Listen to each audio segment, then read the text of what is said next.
¿Vai? Ahora sí. Bueno, pues ya. No hay más. No tengo más. Se acabaron. Deja uno para hacer copias. Deja ese para hacer copias. Vale, ya, dame. No tengo más. Con esta. Muy bien. Bueno, ¿empezamos ya? Sí. Arratsaldeon denori. Gaurko hitzaldian bi zati izango ditu.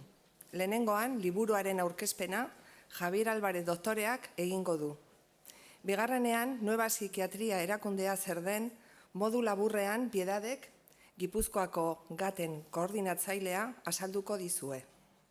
Bukaeran, aukera izango duzue galderak eta informazioa jasotzeko. Buenas tardes a todos. La conferencia de hoy va a tener dos partes. En la primera parte, el doctor Javier Álvarez presentará su libro Una nueva psiquiatría. En la segunda parte, en forma resumida, Piedad, coordinadora del GAT de Guipúzcoa, presentará y expondrá de manera resumida qué es la organización Nueva Psiquiatría. Al final habrá un espacio para ruegos y preguntas. Os presento al autor del libro Una nueva psiquiatría, el doctor Javier Álvarez. Es psiquiatra, licenciado en Medicina y Cirugía y doctor en Medicina y Filología Hispánica. Ha trabajado 40 años con interés y gran dedicación con personas con problemas psiquiátricos y en los últimos 7 años ha sido jefe del Servicio de Psiquiatría del Complejo Universitario de León. Desde siempre se ha sentido insatisfecho con las presunciones, deficiencias y contradicciones que conlleva el actual modelo psiquiátrico. Insatisfacción que fue creciendo en él y con el paso de los años le llevó a fundar la organización Nueva Psiquiatría, para que a través de ella se pudiera reformar de arriba abajo la atención psiquiátrica en el Estado español. Actualmente es presidente de dicha organización y puedo constatar que ejerce como tal con su trabajo y una dedicación plena.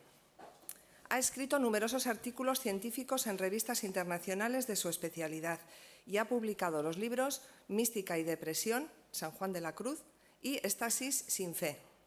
En sus libros se refleja la interacción de las dos disciplinas que domina profundamente, la filosofía y la psiquiatría. Y sin más dilación, le paso la palabra al doctor Javier Álvarez.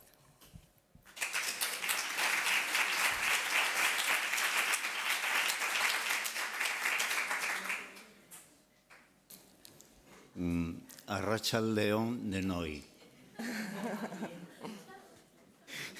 Me han dicho que lo diga. Buenas tardes a todos. Bueno, vamos a ver. Me han invitado a presentar el libro Una nueva psiquiatría y el libro lleva el mismo título que la asociación Una nueva psiquiatría.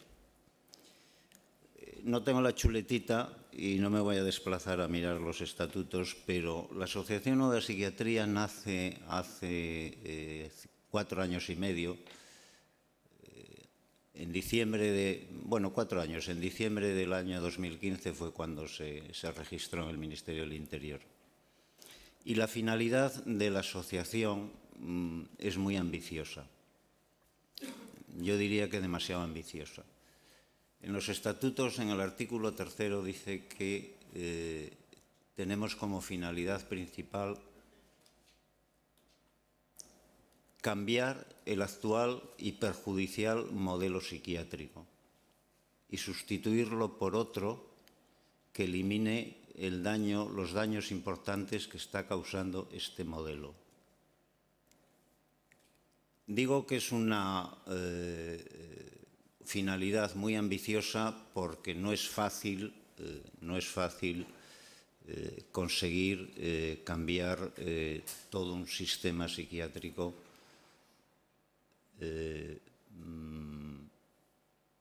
sin apenas medios, porque apenas tenemos medios. Nuestra asociación es una asociación que ha renunciado a todo tipo de subvenciones públicas y privadas. No queremos manejar dinero, no queremos convertirnos en una asociación más que apoya al sistema psiquiátrico, como hay tantas. Creemos que el sistema psiquiátrico actual solo puede cambiar si hay un cambio, solo puede mejorar si hay un cambio radical del mismo. El modelo psiquiátrico actual es muy perjudicial, es muy dañino. Y para eso voy a dar 4 ideas para que lo entendáis. Hay tres factores que influyen y que determinan que el sistema psiquiátrico actual sea tan perjudicial.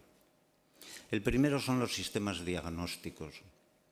Los sistemas diagnósticos que tenemos, que fundamentalmente se puede decir que es el manual diagnóstico y estadístico de los trastornos mentales de la Asociación Americana de Psiquiatría, porque el 90% de los diagnósticos se hacen siguiendo ese manual.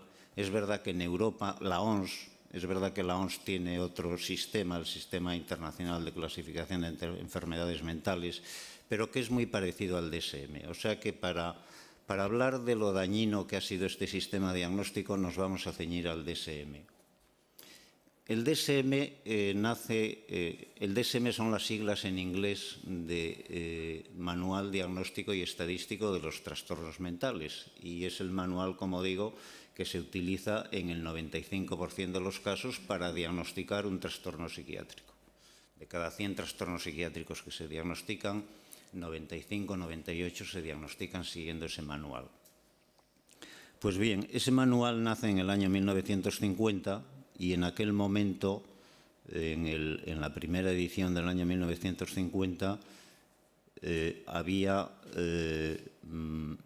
los trastornos psiquiátricos que figuraban en ese manual eran 101. En la quinta edición, que se publicó en el año 2013, en el DSM-5, los trastornos psiquiátricos ya pasan de 400. Este es el primer gran mal de la psiquiatría actual. Hemos pasado de 100 trastornos psiquiátricos a casi 500. Es decir, hemos psiquiatrizado la vida cotidiana, hemos psiquiatrizado la sociedad. Fijaros, en el año 2007, Ronald Kessler, en un artículo que luego tuvo mucha resonancia, puso de manifiesto que la mitad de la población americana, la mitad de la población de Estados Unidos, tiene criterios para tener un trastorno psiquiátrico. Y la cuarta parte de la población americana tiene criterios para tener 2 trastornos psiquiátricos. Decir que la mitad de la población de Occidente es enferma mental, ya sé que a la gente no le gusta que utilicemos la palabra enferma mental, decir que la mitad de nosotros tenemos un trastorno psiquiátrico, pues yo creo que es una barbaridad.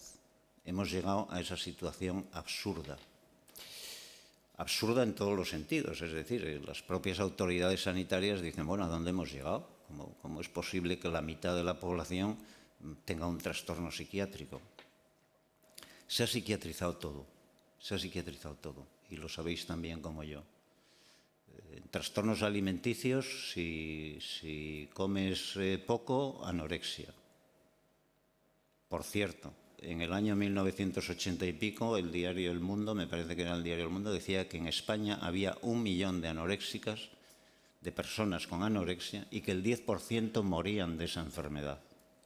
Hoy la epidemia de la anorexia hoy ha desaparecido y quedan los 80.000 de siempre, y de aquel millón ya no queda casi nadie, pero aquel millón ha quedado por el camino. Si comes poco, anorexia. Si comes mucho, trastorno de bulimia. Si te da por comer 5 croquetas por la noche de golpe, trastorno por atracones. O sea, lo han psiquiatrizado todo. Si te gusta el sexo o practicas el sexo con frecuencia, trastorno de hipersexualidad. Si lo practicas poco, trastorno de hiposexualidad. O sea, es un sistema diagnóstico absurdo, absurdo. Es decir, te ponen unos criterios y te dicen, si se da esto y esto y esto, tal diagnóstico. Si se da esto y esto y lo otro, tal diagnóstico. Y hemos pasado a casi 500 diagnósticos y todos hoy reunimos criterios, todos no, la inmensa mayoría reunimos criterios para tener un trastorno psiquiátrico. Esto es una aberración, esto no tiene razón de ser. Bueno, sí tiene razón de ser, detrás de todo esto hay unos intereses importantes, porque estos trastornos, como veremos luego, se enfocan desde un punto de vista fundamentalmente biológico, bioquímico, y con los correspondientes psicofármacos y con los correspondientes beneficios para la industria farmacéutica. Junto a esta epidemia, el otro gran mal, junto a estos sistemas diagnósticos, que estos sistemas diagnósticos son una aberración, no lo digo yo, lo están diciendo ya las voces más autorizadas de la psiquiatría mundial. Cuando salió el DSM-5 en el año 2013, Thomas Insel, que era en aquel momento el presidente del Instituto Nacional de Salud Mental de Estados Unidos, es decir, la persona responsable de cuidar y de velar por la salud mental y por la psiquiatría en Estados Unidos, es decir, la persona, el político con más poder y con más importancia dentro de la psiquiatría mundial, cuando salió el DSM-5, las palabras suyas fueron: nuestros pacientes se merecían algo mejor.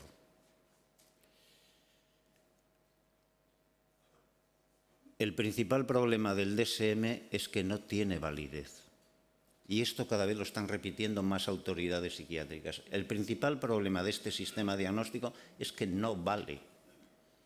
Es decir, lo que no puede ser es que un grupo de expertos se reúnan y digan, bueno, para diagnosticar esquizofrenia, pues vamos a poner que tiene que tener esto, esto y esto. Si de estos 9 síntomas cumple 3, esquizofrenia.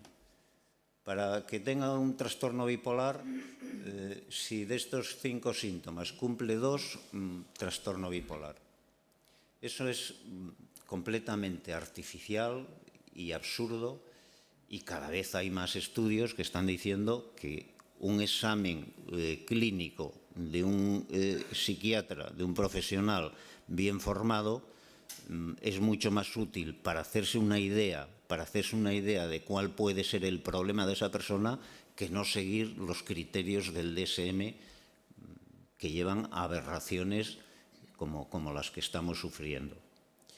Por ejemplo, el DSM-3 en el año 1980, esto es muy grave y es importante decirlo. En el año 1980 sale la tercera edición del DSM-3.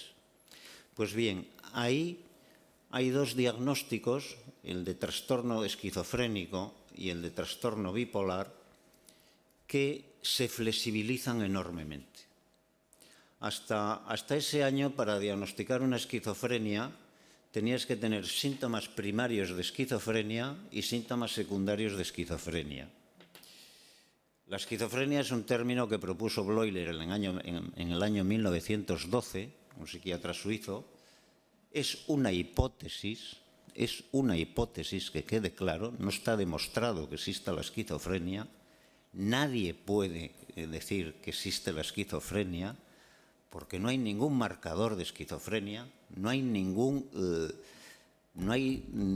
tenemos nada físico, ni químico, ni radiológico, ni de imagen a dónde agarrarnos para decir que hay esquizofrenia.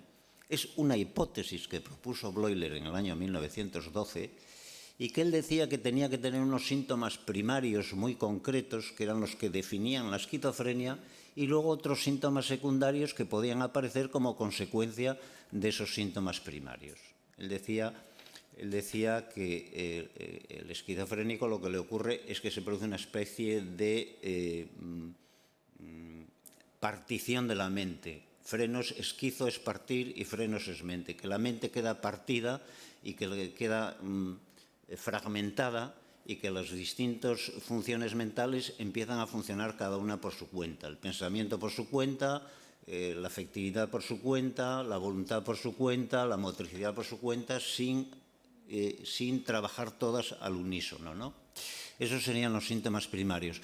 Y como consecuencia de esa fragmentación podían aparecer síntomas secundarios, que esos ya no eran importantes, pues, por ejemplo, alucinaciones o ideas delirantes. El sujeto ve cosas, oye cosas que los demás no ven, o piensa cosas extrañas que los demás no están de acuerdo en que esas cosas existan de verdad, o que esos pensamientos tengan validez.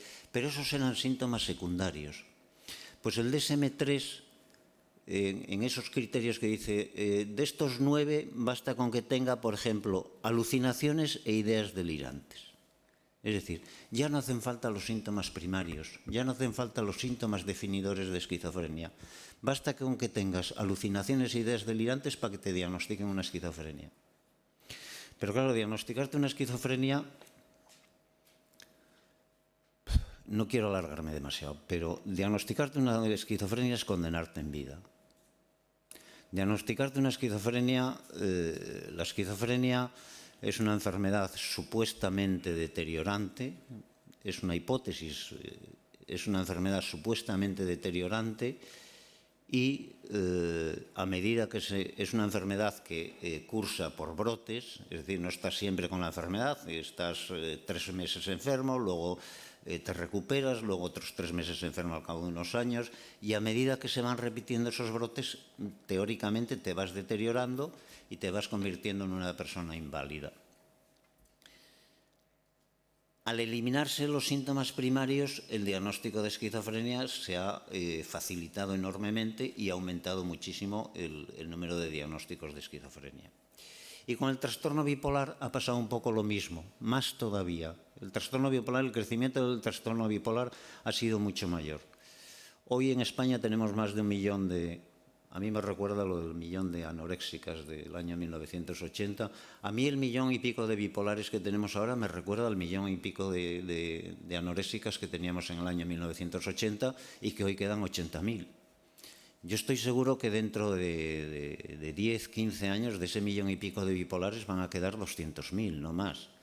Pero esa gente, ese millón, esas 800.000 personas o 1 millón de personas se han quedado por el camino colgadas o casi completamente colgadas, porque esos diagnósticos suponen que tienes una enfermedad endógena, hereditaria, de causa desconocida, que la vas a tener toda la vida y ahí viene la segunda mentira, la segunda falacia de la psiquiatría actual, y que ya conocemos las causas bioquímicas de estas enfermedades. Eso es mentira. Eso es una mentira.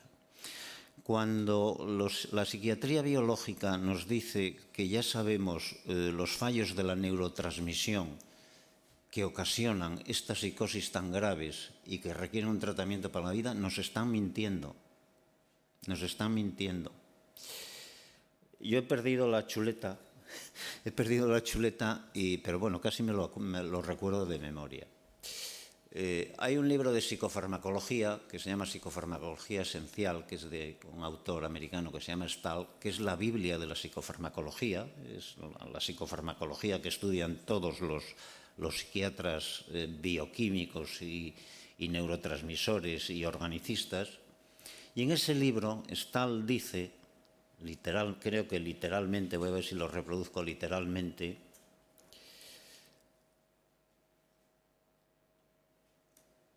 a día de hoy hay hay aproximadamente una veintena de neurotransmisores conocidos o propuestos. Pero por el material genético que tienen las neuronas del cerebro, calculamos que habrá cientos o miles de ellos. Se conocen, mejor dicho, se propone, la hipótesis neurotransmisora propone que hay 20 neurotransmisores, pero se supone que hay miles. Entonces, que baje alguien del cielo a mí y me explique cómo va a ser posible que se conozca la neurotransmisión de ningún trastorno psiquiátrico si cuando yo doy una medicación para la esquizofrenia, suponiendo que actúa sobre un neurotransmisor, no sé lo que está haciendo sobre los otros 1999 neurotransmisores que no conocemos. Es decir, la teoría de la neurotransmisión es una hipótesis que tiene un cierto valor y que conviene ir profundizando en ella y que cuanto más conozcamos de la bioquímica del cerebro, mejor, pero que no nos vendan la moto de que ya se conoce la neurotransmisión de la psicosis esquizofrénica y del trastorno bipolar, porque no es cierto. Y que no nos vendan la segunda moto, que es más dañina todavía, de que además ya disponemos de fármacos específicos para tratar esos trastornos. Es mentira, no disponemos de ningún fármaco específico. Damos fármacos. La prueba de que no son específicos es que los antipsicóticos son los mismos para el trastorno esquizofrénico que para el trastorno bipolar. Luego, no estamos tratando nada específico. No sabemos ni lo que es el trastorno bipolar ni lo que es la esquizofrenia. Damos fármacos como los dábamos antes de que predominase esta psiquiatría biologicista neurotransmisora. Damos fármacos que sabemos que tranquilizan a la persona. Damos fármacos que sabemos que deprimen todo el sistema nervioso. Y en ese sentido, pues la persona, todas las funciones psíquicas de la persona están inhibidas, están lentificadas, están embotadas y, bueno, pues esa lentificación hace que también las ideas delirantes que tenga o las alucinaciones que tenga o los síntomas de agitación que tenga que estén apaciguados. Pero lo único que hacemos con esos fármacos es apaciguar a esa persona. Y aquí quiero decir una cosa importante. Nueva Psiquiatría tiene fama de, por una parte nos acusan de antipsiquiatras, de que estamos en contra de la psiquiatría. Es mentira, no estamos en contra de la psiquiatría. Si estuviésemos en contra de la psiquiatría, no propondríamos cambiar la psiquiatría por otra que funcione mejor. Simplemente diríamos, la psiquiatría es mala, hay que acabar con ella. En segundo lugar, también tenemos fama de que nuestro objetivo fundamental es suprimir la medicación, quitar la medicación. No es cierto. Nuestro objetivo fundamental es que se utilicen los tratamientos psiquiátricos como Dios manda. Todos. La medicación es uno. Y la medicación habrá que usarla en un momento determinado porque el paciente está agitado o porque está confuso o porque está muy agresivo y habrá que usarla en el momento preciso, a la dosis precisa y durante el tiempo preciso. Pero con lo que no comulgamos y no vamos a comulgar es que como ya sabemos las causas de la enfermedad y como ya sabemos la medicación que requiere, esa medicación es para toda la vida. Tener a una persona con antipsicóticos toda la vida es una salvajada. Tener a una persona con antipsicóticos toda la vida es mantenerla abotargada toda la vida. Entonces, claro, hablan de cronificación, hablan de que los enfermos se cronifican. Pero ¿se cronifican por la enfermedad o se cronifican porque los cronificamos nosotros con el tratamiento? Con el tratamiento y con el diagnóstico. Diagnosticar a una persona de esquizofrenia, insisto, es condenarla en vida. Cuando un psiquiatra dice alucinaciones, ideas delirantes, esquizofrenia, cuando el psiquiatra en la mente ha dicho esquizofrenia para sí mismo, ya no se dirige al paciente, ya se dirige a los padres del paciente y le dice, es un problema gravísimo, es un problema para toda la vida, el chico ya no va a poder estudiar, ya no va a poder hacer una carrera, ya no va a poder hacer nada, va a tener que estar con esta medicación toda la vida y aún así puede tener brotes y se irá deteriorando y será incapaz de hacer una vida normal. Esta es la consecuencia de un diagnóstico de esquizofrenia, enfermedad o trastorno que, por otra parte, sigue siendo una hipótesis sin demostrar. No hay ninguna prueba de que exista la esquizofrenia. Entonces, Nueva Psiquiatría sí que en este sentido se propone acabar con este modelo de psiquiatría DSM neurotransmisora, yo la definiría como DSM neurotransmisora. Y el tercer elemento, a mi modo de ver, grave de la psiquiatría actual es que es una psiquiatría, sigue siendo, esto como el resto de la medicina, sigue siendo una psiquiatría vertical, completamente vertical. Esto estamos hartos de verlos, hartos de comprobarlo en la asociación. Es decir, tú vas al psiquiatra y el psiquiatra es el que decide y lo que dice el psiquiatra es palabra de Dios. Y tú vas a un psiquiatra con un primer brote maníaco, con una primera fase maníaca, y como el DSM se lo permite, te dice, pues trastorno bipolar. Y tú le dices, pero mire, es que el trastorno bipolar hasta hace 2 años hacía falta que hubiese una fase melancólica y otra maníaca y que alternasen las dos, y aquí solo hay una fase maníaca y hay 1000 razones por las que se puede tener una fase maníaca, y usted en una entrevista o en 2 entrevistas o en 3 entrevistas no es capaz de descartar todas las causas que pueden dar lugar a una fase maníaca, porque una fase maníaca puede ser debida a una lesión neurológica, puede ser debida a un hipertiroidismo, puede ser debida a una lesión, a un exceso de hormonas suprarrenales, puede ser debida a un exceso de... Puede ser debida a 1000 razones, puede ser debida a estrés, puede ser debida a unas oposiciones. Es decir, usted en 2, 3, 10 entrevistas no es capaz de descartarme las razones de una fase maníaca. ¿Por qué entonces con una sola fase maníaca me hace usted el diagnóstico de trastorno bipolar para toda la que es una enfermedad endógena, hereditaria, de causa desconocida y para toda la vida, y que requiere un tratamiento para toda la vida? Yo se lo digo siempre a las personas de Nueva Psiquiatría, por favor, no aceptéis un diagnóstico de trastorno bipolar por una sola fase maníaca. Decidle al psiquiatra que no estáis de acuerdo. Decirle, descárteme primero todas las causas de fase maníaca, que hay 1000 causas, descártemelas primero. Cuando me descarte todas las causas y me diga que es de causa desconocida, entonces estaría dispuesto a aceptar.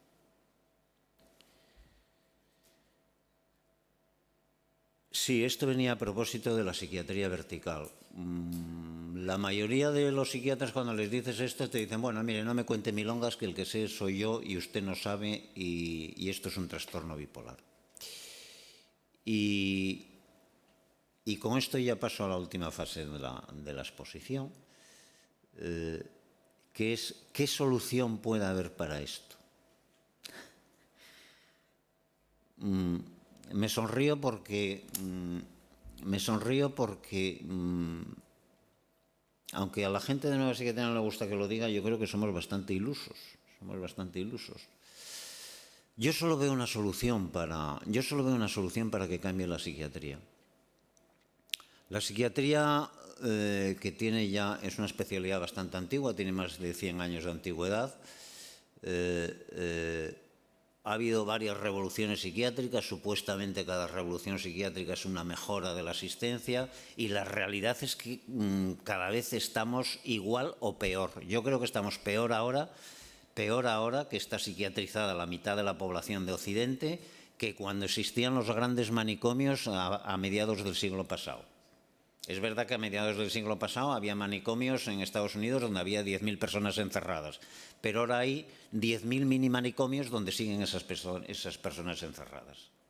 Todas las personas que salieron de los manicomios y las que han venido después y que hemos cronificado después están en mini manicomios que se llaman residencias, que se llaman unidades de larga estancia, que se llaman no sé qué, pero siguen ahí completamente cronificadas y anuladas. Entonces, con esto quería decir que la psiquiatría, que teóricamente ha hecho 4 o 5 revoluciones muy revolucionarias, va cada vez a peor. No somos capaces de hacer una psiquiatría eficiente y efectiva y razonable. La psiquiatría, yo no sé cómo decirlo. No es lo mismo tratar un problema psiquiátrico que sacar una muela. Yo voy al dentista y me abre la boca y me dice, le voy a arrancar esa muela. Y me arranca la muela y yo me dejo que me arranque la muela. Pero no podemos concebir la psiquiatría así. O como un cirujano que te quita la vesícula y tú dejas que te la quite, que meta el bisturí por donde él crea oportuno y que corte por... No podemos concebir la psiquiatría así. En la psiquiatría no estás tratando... No quiero entrar ahora en temas complejos de cómo se define la enfermedad y cómo no se define la enfermedad, pero en la psiquiatría no estás tratando con una enfermedad, estás tratando con toda la persona. En realidad, si fuésemos honestos los psiquiatras, decía Thomas Insel, el presidente del Instituto Nacional de Salud Mental de Estados Unidos, en el año 2015, cuando se retiró de la presidencia, decía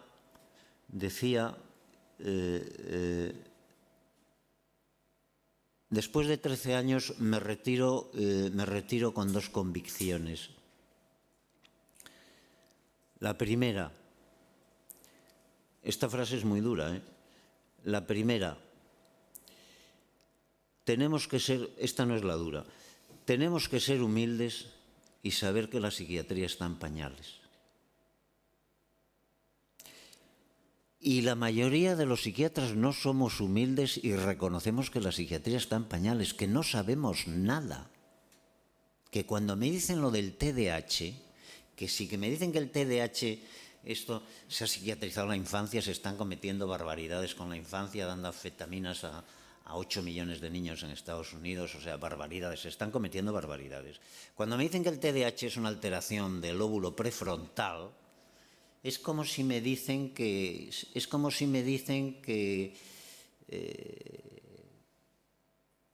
no es decir nada. En el lóbulo prefrontal no sabemos exactamente ni cuáles son sus funciones, ni cómo influye en el resto del cerebro. Es decir, una frase banal para luego poder aplicar una anfetamina. No sabemos nada del TDAH. No sabemos nada del TDAH. No sabemos casi nada de ninguno de los trastornos psiquiátricos. Entonces, deberíamos de ser más humildes y decir, bueno, puesto que no sabemos casi nada, vamos a estar abiertos a todo. Vamos a estar abiertos a tratamientos más globales, más holísticos. Vamos a dejar de concebir el trastorno psiquiátrico como una mera alteración bioquímica de la que no sabemos nada y vamos a ver si esa persona tiene problemas emocionales, o si ha tenido problemas en la infancia, o si tiene problemas con sus padres, o si tiene problemas en el trabajo, o si tiene problemas económicos, o si está angustiado por otras razones, o si se ha separado, o tiene conflictos emocionales que están influyendo en lo que manifiesta cuando está delante de nosotros en la entrevista.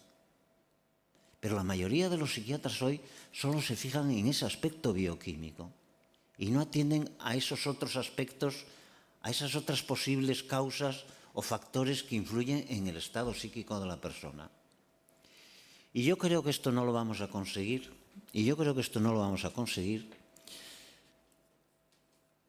No vamos a conseguir esta psiquiatría más holística, más global, más humana, hasta que los protagonistas, y con esto termino, hasta que los protagonistas del acto psiquiátrico, todos los protagonistas del acto psiquiátrico, busquen un espacio donde confrontar y poner en común la manera que tiene de ver cada uno el problema. Yo cada vez estoy más convencido de que la psiquiatría no mejorará hasta que usuarios, pacientes, familiares y profesionales busquemos un espacio, que nosotros lo llamamos GAT, lo llamamos Grupo Abierto Terapéutico, donde de una manera sincera, de una manera abierta, de una manera totalmente empática, donde yo como psiquiatra, ella como familiar, él como usuario, cada uno expongamos nuestra visión del problema, cada uno escuchemos al otro, cada uno vayamos reflexionando, aprendiendo de lo que el otro nos dice, de dónde están las dificultades, de por qué no hay progreso, es decir, hasta que cada uno de los protagonistas de ese acto psiquiátrico no nos empoderemos y seamos nosotros los que decidamos cómo hay que hacer la psiquiatría. Hasta que no se dé eso, yo creo que no va a haber una psiquiatría mejor. Es decir, hasta que yo no sea capaz de escuchar a mis pacientes y a mis familiares de tú a tú y de igual a igual, y de que ellos pueden tener tanto que decir o más que yo con respecto al problema que tienen, no voy a ser capaz de hacer una psiquiatría mejor.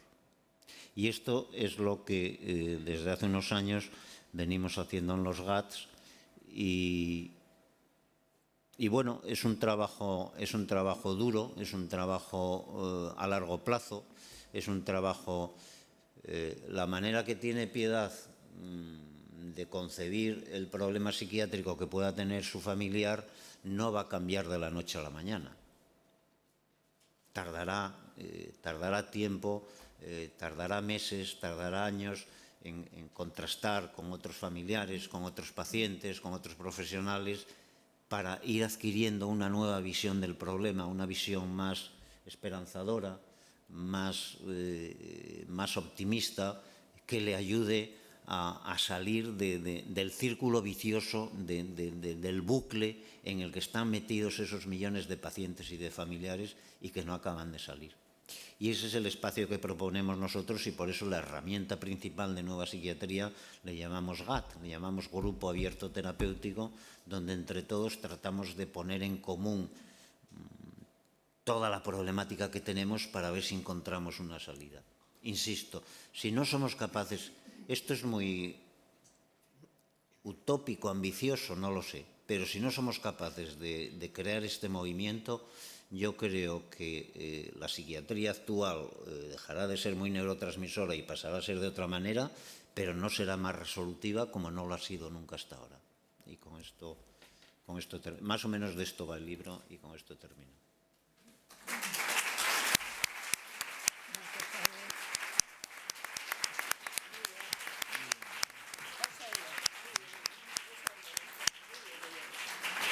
Oye, pon el micrófono porque yo no sé. Bueno, orain, Piedad, ahora Piedad. ¿Cómo se pone? Ya está puesto. Arratsalde-on, buenas tardes. Bueno, después de todo lo que ha hablado Javier, yo casi doy unas pinceladas, pero ya lo ha dicho todo él. Como bien ha dicho Yulene, yo me llamo Piedad, soy coordinadora del GAT de Guipúzcoa, que en este mes y en este momento cumple 3 años. En primer lugar, doy las gracias a Javier por su generosidad en desplazarse desde Cataluña y dedicarnos un poquito de su tiempo. También doy las gracias a todos y a todas a quienes habéis decidido acompañarnos esta tarde. Quiero desde mi experiencia y mi sentir comunicaros unos puntos importantes sobre qué es Nueva Psiquiatría y cómo funciona. Nueva Psiquiatría es una asociación sin ánimo de lucro, aconfesional, apartidista, fundamentada en el voluntariado. Sale a la luz, como bien dicho Javier, en diciembre de 2015, de la mano de Javier Álvarez, por supuesto. Tiene como finalidad principal promover medidas encaminadas a conseguir un cambio y mejora en el sistema de atención psiquiátrica. En este marco, Nueva Psiquiatría se centra en personas que sufren efectos perjudiciales con el actual modelo psiquiátrico. Y me refiero a personas. Quiero decir que normalmente nos dirigimos a ella con otros nombres. Diagnosticadas con ese nombre, por ejemplo. Consideradas crónicas y que reciben tratamientos en exceso farmacológicos. Por lo que como consecuencia de ello están con efectos secundarios, estigmatizadas, anulada su voluntad, anuladas y rechazadas en el entorno social. Y se centra en la recuperación de estas personas, Nueva Psiquiatría. Para alcanzarlo, Nueva Psiquiatría utiliza dos cosas importantes, algunas otras más. La difusión, como hoy, y el GAT, Grupo Abierto Terapéutico, que ya lo ha dicho Javier. Para participar en Nueva Psiquiatría solamente hay que hacerse socio y las indicaciones son fáciles de encontrar en la página web. Hemos dejado un papel en cada asiento y espero que os sirva. La herramienta más importante es el GAZ. 1. Está formado por personas concienciadas en el cambio psiquiátrico y son las llamadas personas afectadas, bueno, otros nombres, que ellas mismas no aceptan ese calificativo, porque por supuesto son personas como las demás. Los familiares y amigos de los familiares, los profesionales que están concienciados en el cambio. Ay, no, perdón. Que es que, sí. Es que estoy un poco nerviosa. Ya me pedís perdón. Y toda persona sensible en el mismo, o sea, en este cambio que estamos hablando, que Javier nos ha dado una gran lección. 2. El GAZ es de naturaleza abierta, con carácter horizontal, que yo lo ha dicho él también.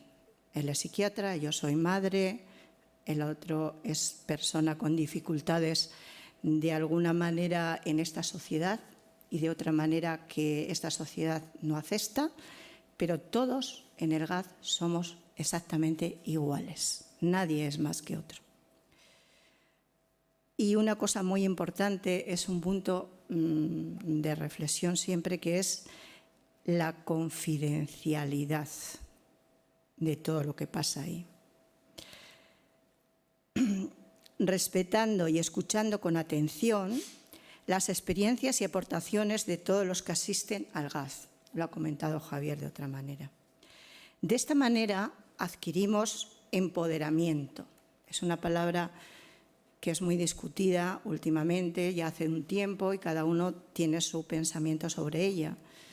Pero nosotros la utilizamos en este sentido, de que de ahí es lo que podemos conseguir en los GAZ y podemos salir, por ejemplo, de la depresión, de saber decir que no, de saber decir que sí y muchas más cosas, y ser una persona que nos acompañará en las decisiones a tomar, favoreciéndonos este cambio. Es decir, yo pongo aquí un ejemplo.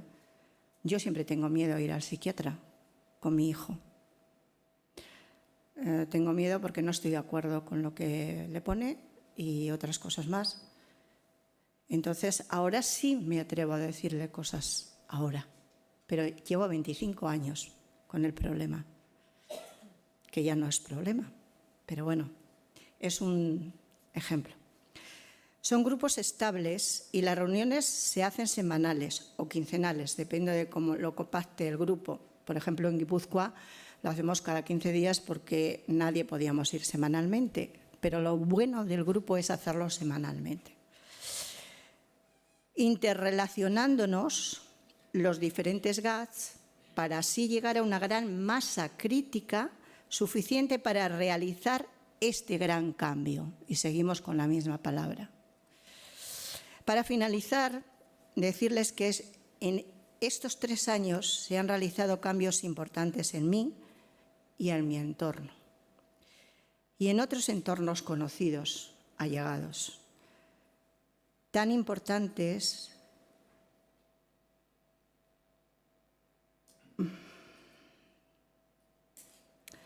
que se ha realizado un cambio importante en mi vida.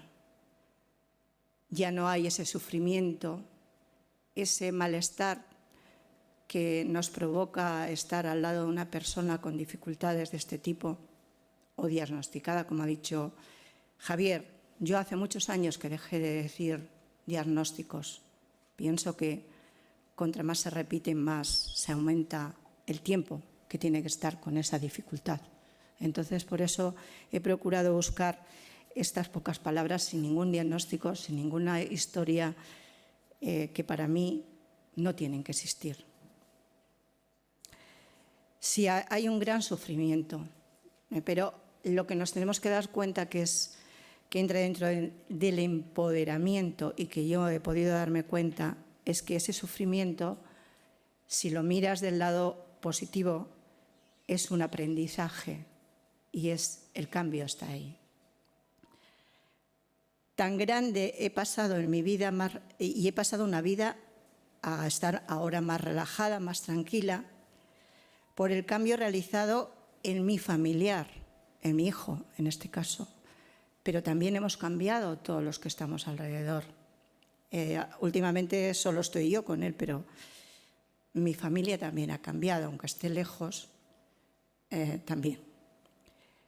Impensable pensarlo con anterioridad a conocer Nueva Psiquiatría. Es decir, yo estuve en otras asociaciones, pero siempre me he guiado un poco por mi intuición y sufría porque no encontraba la solución.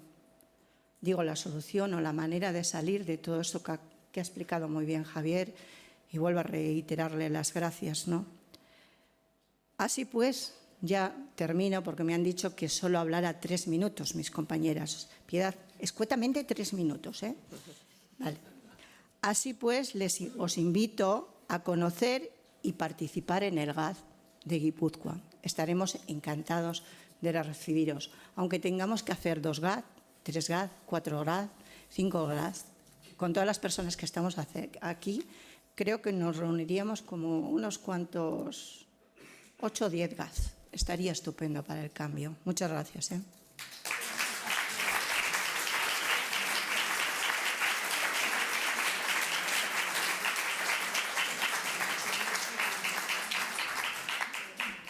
Bueno, orain daukagu aukera galderak eta komentarioak egiteko. Pasamos a la sección de ruegos y preguntas que se pueden hacer.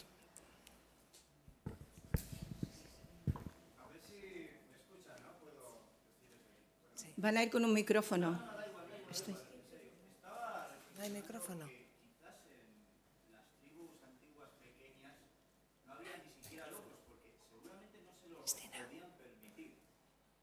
No había. Pero una tribu de mosquimanos de 10 personas que tienen que ir a cazar por ahí, tienen al que maneja bien el arco, al que menos, al que tal. No se pueden permitir. Tienen al raro que igual le sale brujo y aceptan que haga, este no caza bien, pero igual. Creo que esto de la locura en general es un producto de sociedades grandes, enormes. Podría ser así, hacer convivir, porque igual hay gente que no convive bien con 10.000 personas ahí en una ciudad, igual conviviría muy bien con 6, podría ser. Cristina, ¿tienes tú con el micrófono? ¿Respondo yo? Sí, Cristina. Sí, podría ser. Por cierto, a los chamanes de esas pequeñas tribus les están empezando a poner antipsicóticos por vía inyectable y están siendo ingresados hasta ahora eran chamanes y ahora empiezan a ser pacientes ingresados en pequeños mini manicomios en África. Claro que podría ser. En sociedades pequeñas, cuando vivíamos en pueblos pequeñitos, pues las personas raras del pueblo, las personas que tenían alguna rareza, las personas que tenían alguna dificultad psíquica, las personas que empezaban a demenciarse, las personas que tenían menos inteligencia y no aprendían a leer y a escribir, eran mucho mejor toleradas y eran respetadas por todo el mundo y cuidadas por todo el mundo. Claro que podría ser, en parte, por la globalización, sí. Desde luego vamos muy mal. Si la mitad de la población mundial está, me vais a permitir la palabra, si la mitad estamos locos, bueno, locos no, porque es una palabra que a mí me gusta. Si la mitad tenemos un trastorno psiquiátrico, vamos mal. Yo no me lo creo, ¿eh? Yo no me creo que la mitad de nosotros tengamos un trastorno psiquiátrico. Yo creo que detrás de eso hay mucho poder de la industria farmacéutica. Se mueven muchos miles de millones de dólares en las grandes multinacionales farmacéuticas. Hola, buenas. Oye, quería preguntarte si con las autoridades de salud mental ha organizado usted pues encuentros de este tipo o ha hecho propuestas para que se enteren, porque realmente estamos lejos de lo que se estás proponiendo. Ya. Bueno, las autoridades sanitarias no están muy en la línea de lo que proponemos nosotros. A ver, no hace mucho tiempo, hace un par de meses o así, salió una campaña del Ministerio de Sanidad, una campaña de publicidad en la televisión, que la retiraron a las pocas semanas. Yo vi el anuncio 2 o 3 veces, que decía que había que luchar contra todas las terapias, no sé si decía alternativas o complementarias, entre las cuales se incluía el psicoanálisis. El psicoanálisis, que es la madre de todos los tratamientos psicológicos humanistas que se han desarrollado a lo largo de todo el siglo XX. Y como al parecer, según la ministra de Sanidad, el psicoanálisis no hay evidencias científicas de que sea científico, pues también hay que luchar contra el psicoanálisis. Como si hubiese evidencias científicas de que los antipsicóticos son antipsicóticos. O sea, las autoridades sanitarias defienden lo establecido y van siempre por detrás de la realidad. Defienden el uso de psicofármacos porque eso sí que parece que hay evidencias científicas. La palabra evidencia en inglés significa indicio, no significa demostración. Las autoridades sanitarias no están en la línea de nueva psiquiatría. No, por ahí no vamos a conseguir nada. Conseguiremos algo si vamos logrando que profesionales sensibles y humanos se vayan acercando a esta idea. Pero por las autoridades sanitarias no. Están a años luz de lo que proponemos. Yo cuando vi esa campaña me quedé alucinado. Decir que el psicoanálisis es una terapia alternativa que hay que eliminar, yo me quedé alucinado. Vamos, eso no se le ocurre al Ministerio de Sanidad francés ni hartos de grifa. Sí que hemos pensado y tenemos en mente cuando podamos preparar una legislación, elaborar una legislación, tendría que ser una ley orgánica, una ley cualificada, que sustituya a la legislación psiquiátrica actual que tenemos en España, que es la del Código Napoleónico. No le digo más. Tenemos la legislación psiquiátrica más obsoleta de toda Europa con diferencia, mucho más que la griega y mucho más que la portuguesa. Con declaraciones frecuentes al respecto de la Unión Europea. Tenemos la legislación más obsoleta de toda Europa con diferencia. Pero esto a los políticos no les preocupa mucho, se lo aseguro. Hace 3 o 4 años salió una proposición no de ley del Partido Popular, que estaban muy preocupados porque de los 400.000 niños que tenían TDAH había 150.000 que todavía no tomaban Concerta. Van en esa línea.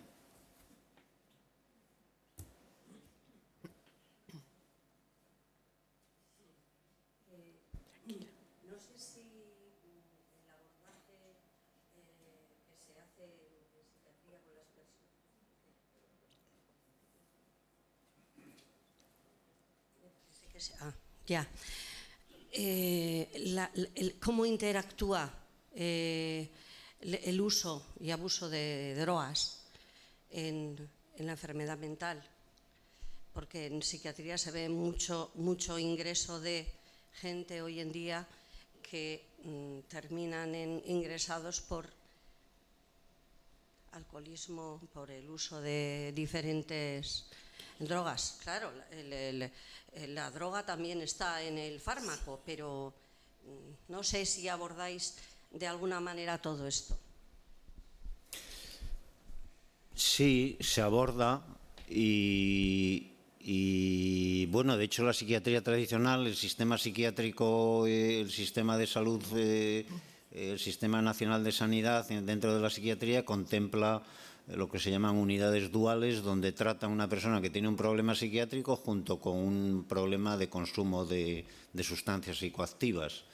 En Nueva Psiquiatría lo que vamos viendo y lo que vamos comprobando es que cuando hay un consumo de sustancias psicoactivas, cuando una persona consume esto como línea general, cuando una persona consume drogas, mientras no deje de consumirlas, no sabemos si tiene un problema psiquiátrico o no. Pero desgraciadamente muchos pacientes llegan con... las drogas son sustancias psicoactivas que te producen un funcionamiento maniforme, maníaco. Y muchas de estas personas cuando llegan, y aquí hay varias, cuando llegan a la consulta del psiquiatra, el psiquiatra dice, tiene una manía, no le he detectado las drogas en sangre, trastorno bipolar, tiene una enfermedad heredoconstitucional para toda la vida, medicación para toda la vida. Del 1,5 millones de bipolares que tenemos, la mitad son problemas de consumo de tóxicos que se han diagnosticado mal. Y sí que tenemos claro en Nueva Psiquiatría que mientras no se solucione ese problema de consumo de tóxicos, no vamos a saber lo que hay detrás. Luego no vamos a poder tratar nada. Como planteamiento general, luego cada caso...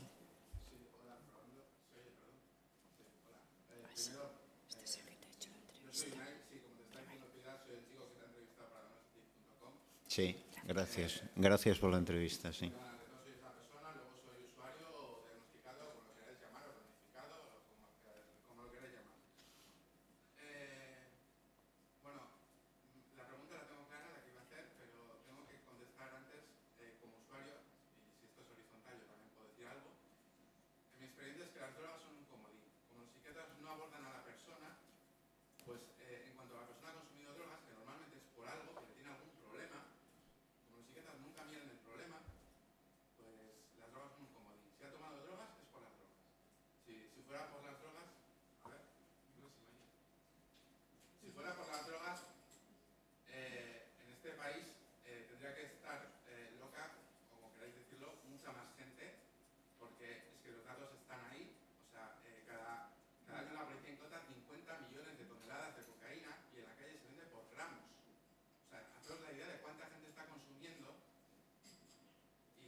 Vale, entonces eso, me cayó un diagnóstico y después del diagnóstico, pues brevemente ya. Terminé la carrera de periodismo, hice un máster y tal. ¿Gracias a qué? A un médico benévolo que me puso la mínima medicación. Ya está. Y mi pregunta es, bueno, Javier, entiendo tu espíritu científico, que por eso no quieres dar falsas esperanzas, pero creo que las experiencias de otros países, sobre todo la de Finlandia, la de Laponia Oriental y no sé si alguno más que quieras mencionar, pues a mí me dan cierta esperanza de que, no sé si se va a hacer en España, porque en España es otro mundo, pero que se puede hacer. Quiero decir, yo lo que tengo entendido y lo que está publicado es que en Finlandia solo utilizan antipsicóticos en 1 de cada 3 pacientes graves. Utilizan benzodiazepinas para ayudarles a dormir, pero que solo utilizan antipsicóticos en 1 de cada 3 pacientes y consiguen recuperación del 80% de gente que vuelve a hacer su vida. Y sobre todo es que además dejan de ser un coste para el Estado, dejan de ser una carga para las familias y sobre todo están sintiendo y viviendo y construyendo su propia vida, porque como bien decías tú, no puede ser que por un episodio te etiqueten para toda la vida. Entonces, bueno, si puedes contar, que igual le he contado yo ya demasiado de experiencias de otros países, perdón, me he emocionado, ¿vale? Ya está.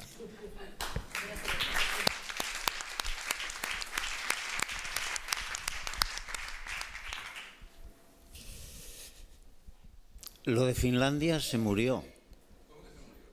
¿Cómo que se murió? Como te lo digo. Es decir, Seikula y el equipo que trabajaba con él desde el año 1980 hasta el año 2000 o 2005, implantaron un modelo de asistencia de primeros episodios psicóticos que dio esos resultados. Luego Seikula se jubiló, se fue, eso se quedó en nada y esto se implantó en Laponia Occidental, que es un sector sanitario, me parece que de 68.000 habitantes. Muy buenas. En lugar de el sistema consistía que en lugar de ir el paciente con un brote agudo al hospital, iba todo el equipo a donde estaba el paciente, al medio donde estaba el paciente, y lo atendían allí con la familia, con los compañeros de trabajo, con los amigos, se enteraban de todo lo que estaba ocurriendo, participaban todos en ese... Están haciendo así con las manos, sí. Claro, a Seikula le facilitaron hacer eso en ese sector de 68.000 habitantes, pero en cuanto ellos dejaron de hacer eso, eso no se extendió a ningún otro sector de Finlandia y no se está haciendo en ninguna parte del mundo.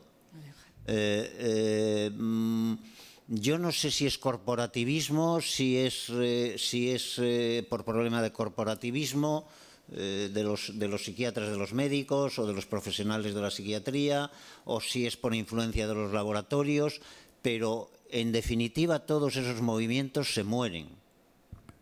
Y por eso yo cada vez estoy más convencido, a lo mejor es una utopía, es una locura mía, pero yo cada vez estoy más convencido que o somos capaces de juntar a usuarios, familiares y profesionales, y entre ellos que se coman o que hagan lo que quieran entre ellos, pero que sigan entre ellos, hasta que encuentren una salida. Mientras no seamos capaces de lograr eso, no vamos a tener una psiquiatría mejor. Lo de Seikula ya no se hace en ningún sitio del mundo.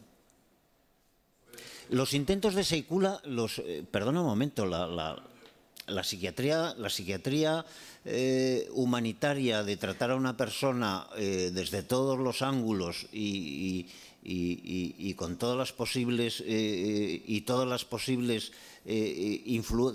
causas que influyen en su enfermedad, ya se ha hecho antes de Seikula. No a nivel de todo un sector, pero sí a nivel de muchos tipos de tratamiento. Y es verdad que cuando un psiquiatra, cuando Frieda Fromm-Reichmann se encuentra con aquellos dos esquizofrénicos que llevan 20 años en un hospital psiquiátrico y dice, los voy a ver todos los días, cinco veces a la semana, 6 veces a la semana, 2 horas al día, aquellas dos personas que eran como dos piedras del psiquiátrico acabaron haciendo una carrera universitaria. Pero esos son ejemplos, son casos individuales que no llegan a producir un cambio en todo el sistema psiquiátrico. Yo solo decir que, de acuerdo que igual no podemos cambiar el sistema, pero creo que salvarnos muchos podemos. Sí. Soluciones individuales creo que podemos conseguir. Bueno, y yo os puedo decir una cosa. Lo que ha dicho Piedad de lo que le ha servido a ella el GAT, hay muchos testimonios en los GATs de personas que veían el problema de una manera y ahora lo ven de otra completamente distinta. Me está viniendo a la mente un chaval de Tarragona que cuando yo lo conocí, lo único que decía era, a mí no me pasa nada, yo no tengo nada, me están volviendo loco entre todos, me están volviendo loco los psiquiatras, me está volviendo loca mi familia, mi madre me está volviendo loco, yo no tengo nada, dejadme en paz, a mí no me pasa nada. Bueno, ese chaval hoy lo que dice es, yo tengo un problema de consumo de tóxicos. De aquella, por supuesto, no quería tomar medicación, no quería saber nada de la medicación. Yo tengo un problema de consumo de tóxicos y de momento me siento frágil y necesito tomar medicación para no recaer en el consumo de tóxicos. Fijaros el cambio tan importante que se ha producido. Y un chaval que yo lo veo en el GAT, me reúno con él y no le veo ni un solo síntoma de esquizofrenia, que es el diagnóstico que tiene. Es el más sensato y el más razonable y el más sensible de todo el grupo. O sea, que cosas se pueden hacer, pero claro, un GAT es picar piedra. En el GAT no vendemos nada, en el GAT, como te decía, en el GAT vendemos trabajo, esfuerzo, continuidad, picar piedra, tesón, pero yo no veo otro camino, de verdad. Pues ahora de salvaciones individuales, porque esto lo tenemos que hacer cada uno de nosotros, no es doctor que me pasa, doctor... Eso es. No podemos esperar que el otro nos resuelva el problema. Entre todos encontraremos vías, pero mi problema lo tengo que resolver yo. Eso es, eso es. Porque si me anulan emocionalmente y cognitivamente, yo no puedo ni autoconocerme. Efectivamente, efectivamente. Y con el sistema psiquiátrico que tenemos están anulando a millones de personas y manteniéndolas abotargadas con una medicación que no les deja funcionar en toda la vida. Y que no solo no viven ellos, sino ya vamos a hablar del sistema. ¿A quién le interesa que esas personas no produzcan, no rindan y que luego el fármaco que me han inyectado a mí hoy, a mí me haya costado 5 euros, pero a todos nosotros nos ha costado 400 y pico, eso cada 4 semanas? ¿Eso cuánta pasta es? O sea, esto es una cuestión de dinero, de grandes. Yo me acuerdo de un paciente que le decía a la enfermera, iba a ponerse la inyección mensual, ¿no? Y le decía a la enfermera, Maylí, ¿esta inyección cuánto vale? Y le decía a la enfermera, pues no sé, creo que 300 o 350 euros. Y decía él con bastante criterio, si me dieses a mí esos 350 euros, te aseguro que me ayudabas mucho más que con la inyección. Y no iba descaminado, ¿no?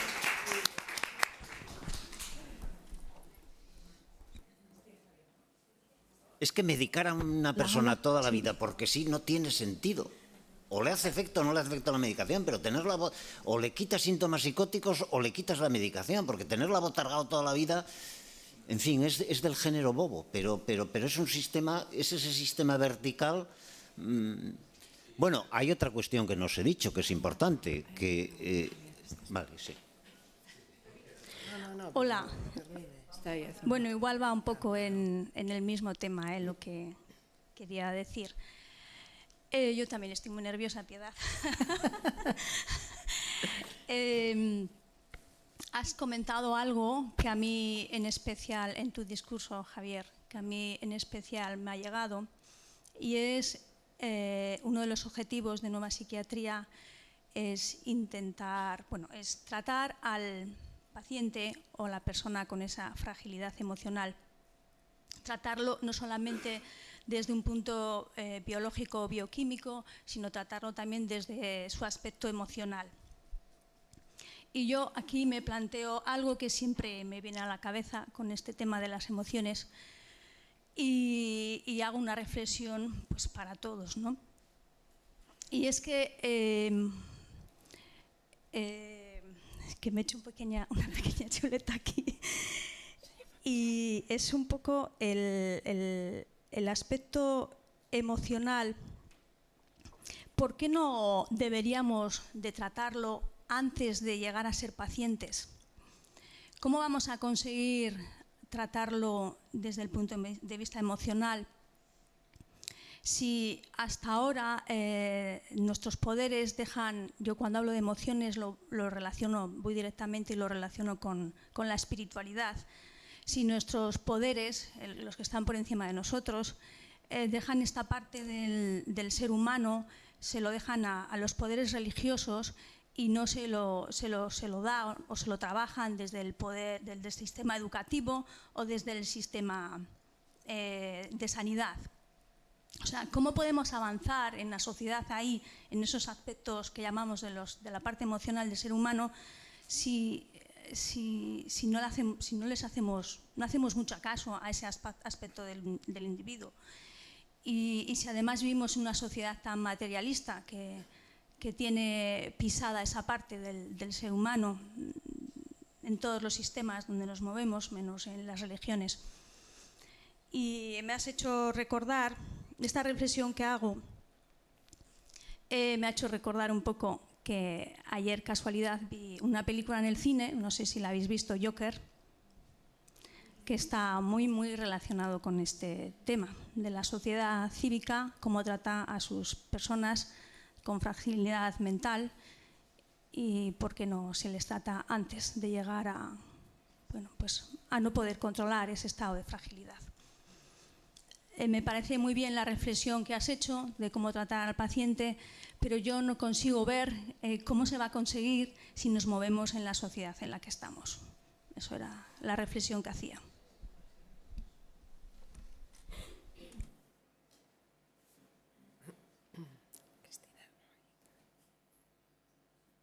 Es una reflexión.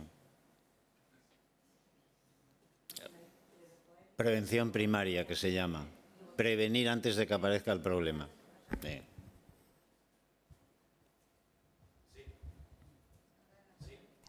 No. Ahora sí, ahora sí. Hola, Javier. Hola, Raúl. Nunca te lo he preguntado. Si no me equivoco, el dato de suicidio en España son 10 personas al día. Me da igual que sean 8, que sean 11. ¿Qué relación estableces tú o tienes conocimiento del porcentaje de personas diagnosticadas con trastorno? Y de este sistema, del que yo he sido usuario y lo sigo siendo, ¿hasta qué punto el sistema per se lleva a esa situación? Yo lo he intentado, tú lo sabes. Entonces, nunca te he hecho esta pregunta y aprovecho que estoy aquí para hacerla. ¿Cuál es la pregunta concreta? La pregunta es que el índice de suicidios en España, que es el dato no lo puedo corroborar, pero bueno, fui voluntario del Teléfono de Esperanza, se manejaban 7 y hace poco un psiquiatra en Jaén me dijo que 10 al día. Sí. O sea, ¿cuántos más o menos pueden ser pacientes diagnosticados, porque estamos hablando de muertes ya, y hasta qué punto este sistema, per se viciado, sin perjuicio de la buena voluntad de los profesionales, pues hace que el incremento de suicidios estemos hablando de una lacra social con resultado muerte, aunque quizá las muertes en vida son más duras? Yo no sé responderte, Raúl, porque hace mucho que no veo estadísticas sobre el suicidio. Sí que sé que hay patologías en las que el suicidio es más frecuente. La depresión melancólica. Una depresión melancólica es una depresión muy grave, es una depresión, y además que en cuanto ves a la persona sabes que esa persona está mal, o sea, está pasando por una situación anómala, fuera de lo normal. Él mismo se da cuenta de que está en una situación fuera de lo normal. En la depresión melancólica se decía clásicamente que 1 de cada 6 melancólicos se suicidaban. No sé si esas estadísticas siguen siendo ciertas o no. El problema del suicidio es más complejo. El suicidio es una decisión, es una libertad que tiene la persona humana. Hay muchas razones para suicidarse. Sí, hay muchas razones para suicidarse y no tiene por qué ligarse necesariamente el suicidio a enfermedad mental. De hecho, fijaros, bueno, no quiero liar la madeja, pero se está hablando cada vez más de legislar la muerte digna. De legislar que yo pueda morirme cuando yo decida morirme, que no deja de ser una forma de decirle al otro que me suicide. O sea que el suicidio en sí mismo no es un tema psiquiátrico. Aunque sí es verdad que muchas personas con problemas psiquiátricos acaban optando por el suicidio. No sé decirte las estadísticas. Hola, perdón otra vez, soy el mismo de antes. ¿Se me oye? Es que no me entero. Sí, creo que sí, un poco mejor, no sé. No importa. Bueno, lo mismo que no vienen al GAT, mis padres no están hoy aquí, creo. Mi madre ha venido y quiero darle las gracias públicamente. Gracias.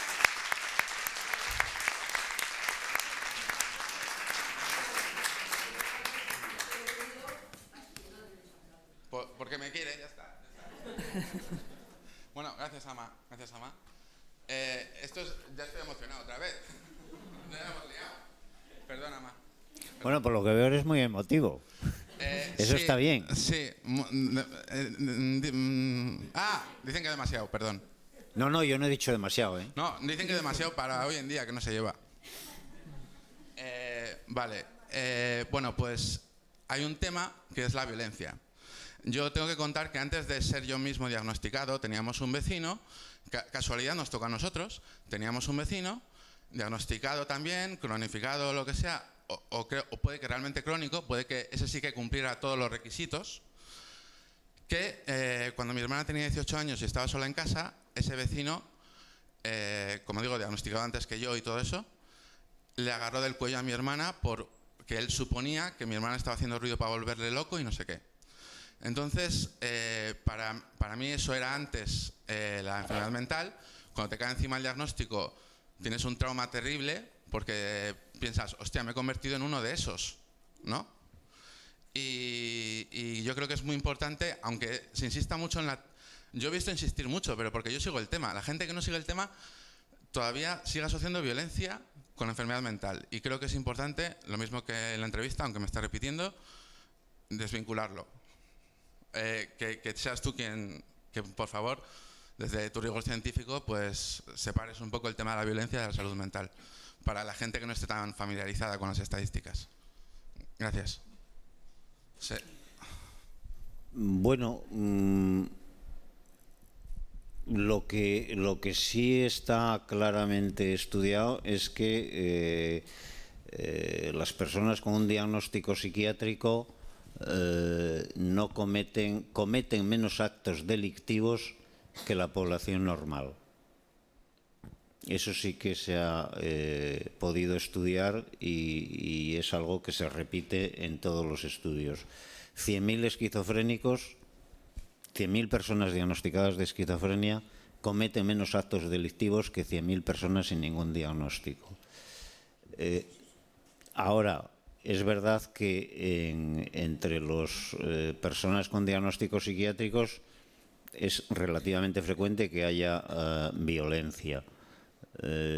Otro dato que se conoce bien es que esa violencia es mucho más frecuente cuando esas personas consumen drogas, psicotóxicos, sustancias psicoactivas. Y luego hay otro tercer factor, que te lo decía yo a ti, que creo que es muy importante y no se valora, que es que al paciente diagnosticado de un trastorno psiquiátrico grave lo estamos permanentemente poniendo entre las cuerdas. Lo estamos anulando constantemente. Yo lo digo siempre, yo he tenido en urgencias, pues eso, una familia que te trae a un chico porque dice que a las 3 de la mañana se levantó a tomar Coca-Cola y que está maníaco.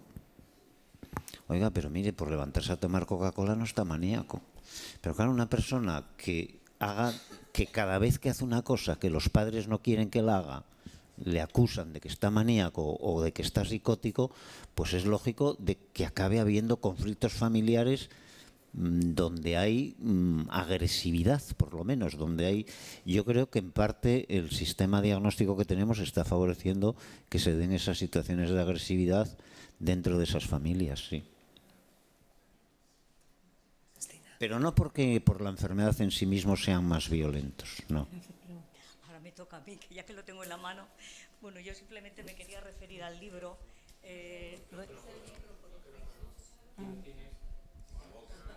Pon el micrófono. Quería referir al libro, puesto que lo he leído y me ha parecido muy interesante. Y bueno, hablas como positivas y saludables las vivencias psíquicas, ¿eh? Así que lo consideras, y sí, efectivamente, con el santo que aparece en el libro, lo veo, claro, porque esas experiencias, aunque fueran muy negativas, que le llamas una noche oscura, llega a Dios, a través de ellas llega a Dios. Pero yo me refiero en estos momentos a un chaval o chavala que tiene 18 años, que se encuentra con unas vivencias que no las puede controlar, que sufre, que tiene días y días un sufrimiento tras otro. ¿Cómo explicas que esas experiencias sean positivas y saludables para él?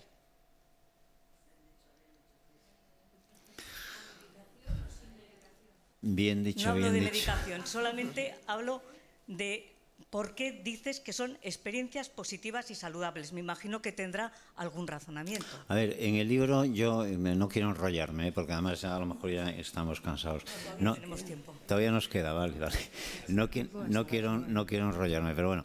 Yo en el libro lo que digo es que lo que la psiquiatría llama síntomas psicóticos, alucinaciones, ideas delirantes, que yo oigo cosas, que veo cosas, que interpreto cosas, que Dios que Dios me comunica cosas. Lo que la psiquiatría llama síntomas psicóticos, en la mística le llaman audiciones, visiones, locuciones, señales que Dios me envía. Yo lo que digo es que esas vivencias psíquicas pueden ser interpretadas de muchas maneras. Se pueden interpretar como patología psíquica, pero se pueden interpretar también como un proceso que Dios te envía para purificarte, que es como lo interpreta toda la mística cristiana, no digo cristiana, la mística, los místicos hablan todos con las mismas palabras en todas las épocas de la historia y en todas las culturas. Todos hablan de lo mismo, de la necesidad de que el alma se purifique para unirse a lo absoluto. Y esas vivencias psíquicas, esas alucinaciones, esas vivencias automáticas que tienes en la mente, que son desconcertantes, son vivencias que Dios te envía para purificarte. Y en ese sentido son positivas. Y evidentemente han sido positivas en San Juan de la Cruz, que pasó esas depresiones horrorosas junto con fases maníacas evidentes y que luego escribió las mejores poesías de la lengua española. Es decir, en su caso fue productivo. Ahora, ¿cómo le digo esto a un chico de 18 años? Pues eso ya es más complejo. Eso ya es más complejo. Pero lo primero que se me ocurre es que hay que hablar con ese chico de 18 años. Es decir, si a mí me viene mi hijo y con 18 años y me dice que tiene alucinaciones y que ve cosas, pues el 90% de la gente lo que haría es llevarlo al psiquiatra. Hijo, tú estás mal, estás viendo lo que no vemos los demás, tú estás mal, al psiquiatra. Bueno, yo como soy psiquiatra y sé lo que da la psiquiatría de sí, me pondría a hablar con él. ¿Qué ves? ¿Qué no ves? ¿Es bueno? ¿Es malo? ¿Te ayuda? ¿No te ayuda? ¿Te angustia? ¿No te angustia? Si yo veo a mi abuela que murió hace 40 años todas las mañanas y todas las mañanas me habla y me dice: Javier, buenos días, aquí estoy otra vez, vas a tener buen día, te voy a ayudar, voy a estar presente, ¿eso es bueno o es malo? Pero si un chaval de 14 años le dice a la madre que ve a su abuela muerta, a las 2 horas está en la consulta del psiquiatra. Y el psiquiatra le va a decir psicosis, antipsicóticos. Y ya empieza una... Pues diría eso. ¿Que las vivencias son de sufrimiento? Pues habría que hablarlo también con él. Habría que hablarlo también con él y hacerle entender hasta qué punto el sufrimiento es necesario o no es necesario. Y cuando... Fijaros, esto es una cosa que tampoco he explicado antes. Es decir, la definición de enfermedad no es una definición científica. La enfermedad humana se define por cómo la vive la persona. Yo tengo hongos en la piel. Yo tengo hongos en la piel desde que tengo uso de razón. Pero a mí los hongos solo me han producido molestias cuando viví en un clima húmedo, en Santiago de Compostela 9 años. Ahí tuve una enfermedad por hongos, tuve una micosis. ¿Por qué? Porque me hacían sufrir y pedí ayuda al médico. Y cuando una vivencia o una molestia o un síntoma te produce un modo de vida aflictivo, es cuando hay una enfermedad humana. Yo no aguanto más estos escozores, no aguanto más estas molestias, voy al médico. Yo sigo teniendo los hongos. A mí no me producen ninguna molestia, yo ahora no estoy enfermo. No sé si me estoy explicando. Entonces ese chico habría que intentarle ayudar a comprender ese sufrimiento, a ver de dónde viene ese sufrimiento, qué significa ese sufrimiento y qué posible utilidad puede tener ese sufrimiento. Y si no eres capaz de ayudarle en ese sentido, pues a lo mejor hay que decirle, pues mira, hijo, tenemos que pedir una ayuda para que alguien te ayude a sobrellevar ese sufrimiento. Si San Juan de la Cruz no hubiese aguantado la noche oscura y hubiese dicho no aguanto más porque me voy a suicidar, llevarme al médico, pues habría ido al médico. Es decir, un fenómeno que en principio es normal puede acabar siendo patológico si me produce un modo de vida tan aflictivo que no lo aguanto. El pensamiento es una función normal. El pensamiento es una función normal, pensar es una función normal, pero si yo tengo, en mi pensamiento se vuelve obsesivo y no paro de darle vueltas a un tema y me agobia y es una estupidez y no puedo dejar de pensar en ella y no puedo dormir y estoy angustiado y estoy todo el día pensando en esa estupidez, acabo teniendo un fenómeno obsesivo que me destroza la vida y acabo pidiendo ayuda. Entonces, lo que es un fenómeno normal como el pensamiento puede acabar siendo algo patológico, porque me produce un modo de vida aflictivo, o los sentimientos. No sé si te he respondido algo. Javier, si me permito en ese sentido, porque está en tu libro, lo hemos hablado, entre la espiritualidad, la mística y la realidad de ese chico, está un ejemplo positivo como sería el mundo del arte. Tú lo dices en tu libro y yo creo que la gente debiera escucharlo.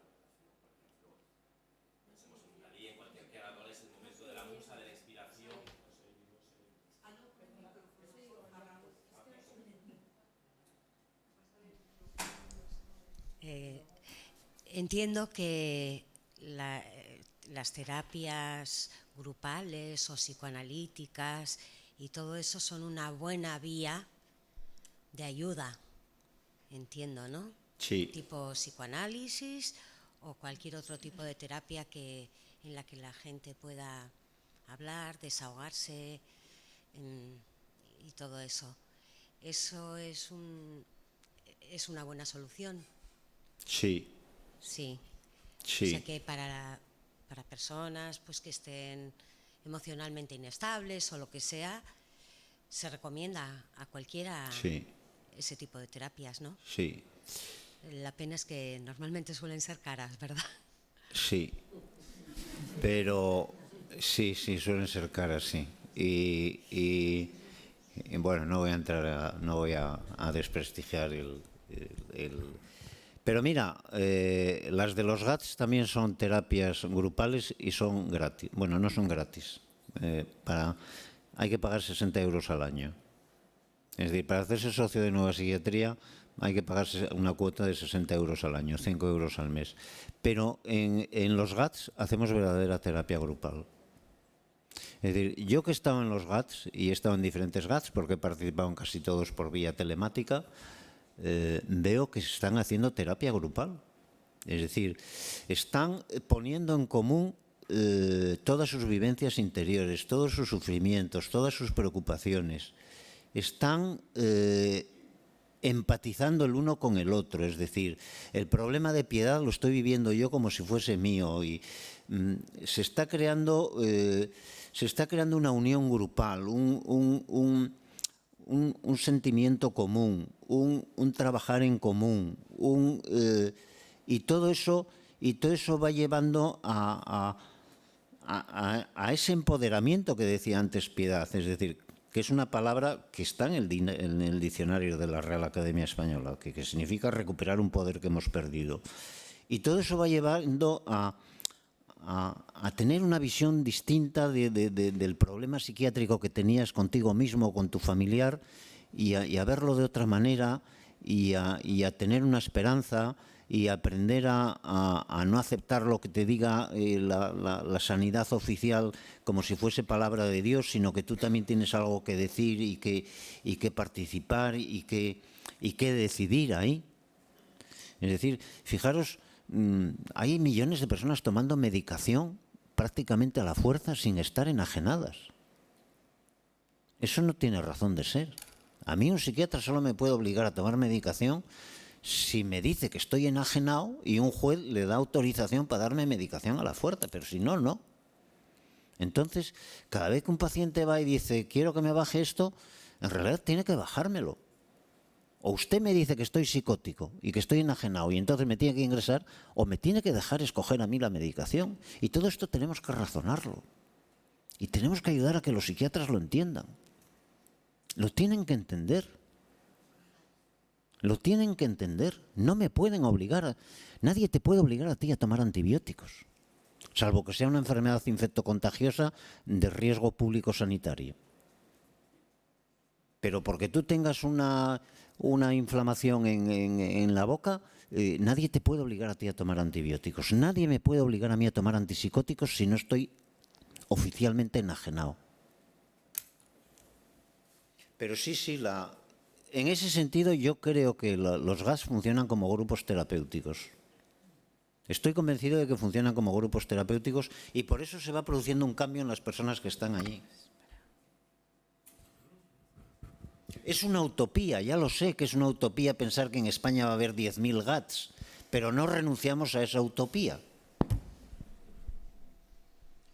Perdón por interrumpir antes, era porque Javier expusiera al hilo de lo que estaba preguntando tú misma. Javier, lo que te quería decir es, entre ese chaval que en esta vida diaria frente al místico, o si ya entráramos en lo espiritual, en tu libro hablas de artistas. Y cómo ellos, sí, pues yo creo que esa es la vivencia que puede enfocarse como ejemplo en positivo. Cuántos, desde Dalí hasta las escrituras que ahora no recuerdo yo que tú mencionas, tienen vivencias que podríamos calificar de especiales. Que sí, que en el libro hablo de... Lo que pasa que esa parte del libro no la he tocado porque no sé si teníamos tiempo, pero en el libro sí que hablo de que lo que la psiquiatría llama vivencias psicóticas aparece descrito en los místicos de toda la historia y de todas las épocas y de todas las culturas. En los filósofos más destacados de la historia, Platón, Nietzsche, Cioran, Schopenhauer, Kierkegaard, San Agustín como filósofo, no ya como místico, aparecen descritas también en los literatos más prestigiosos de la historia. Mi memoria ya es... pero bueno, Dostoyevsky, Marcel Proust, Juan Ramón Jiménez, Germán Gess... aparecen descritos en la biografía de músicos y de pintores como Dalí,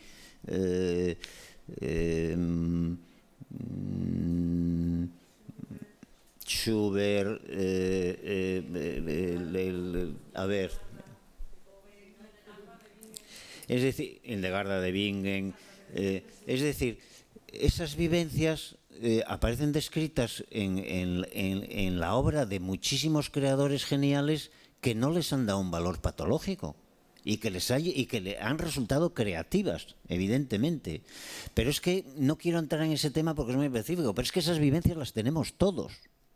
Por eso digo que en principio no hay por qué considerarlas patológicas. Sí. Pero vamos a ver, ¿qué es la música? Esas vivencias se pueden facilitar o desencadenar con determinados estímulos. ¿Qué es la música? Cuando yo oigo una música y esa música me llega al alma y me hace llorar, y lloro con un llanto que no es un llanto doloroso, que es un llanto dulce, que es un llanto como si estuviese en contacto con eso que anhelamos todos, con eso que añoramos todos, con eso que nos fa... ¿Qué es eso? Eso es una vivencia psicótica. Si la tenemos todos. ¿Qué son las sustancias psicotóxicas? En definitiva, son sustancias que usa nuestro cerebro para tener esas vivencias. Si probablemente esas vivencias sean una función normal de nuestro cerebro.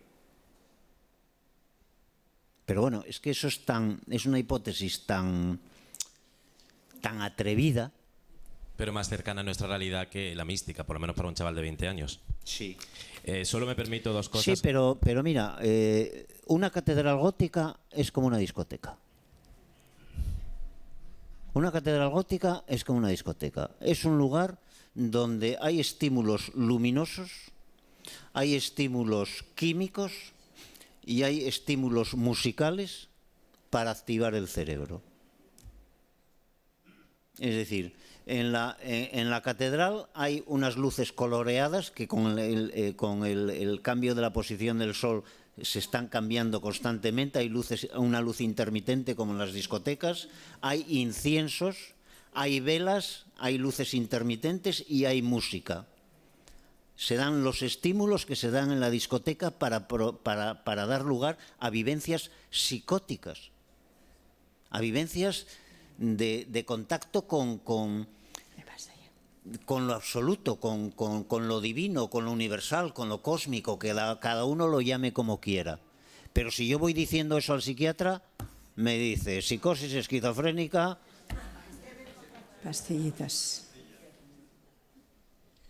Solo quería mencionar, Javier, una cosita muy rápido. Lo que esta chica te ha preguntado sí que tiene una pregunta, lo que ha planteado sí que tiene una pregunta. Es el origen emocional de nuestros trastornos. Tú sabes que yo abogo por el concepto de paz, persona altamente sensible. No sabemos gestionar las emociones, las experiencias, y añadir mi testimonio en el sentido de que también en muchos casos la salida del entorno es fundamental en ese caso. No sé si opinas lo mismo.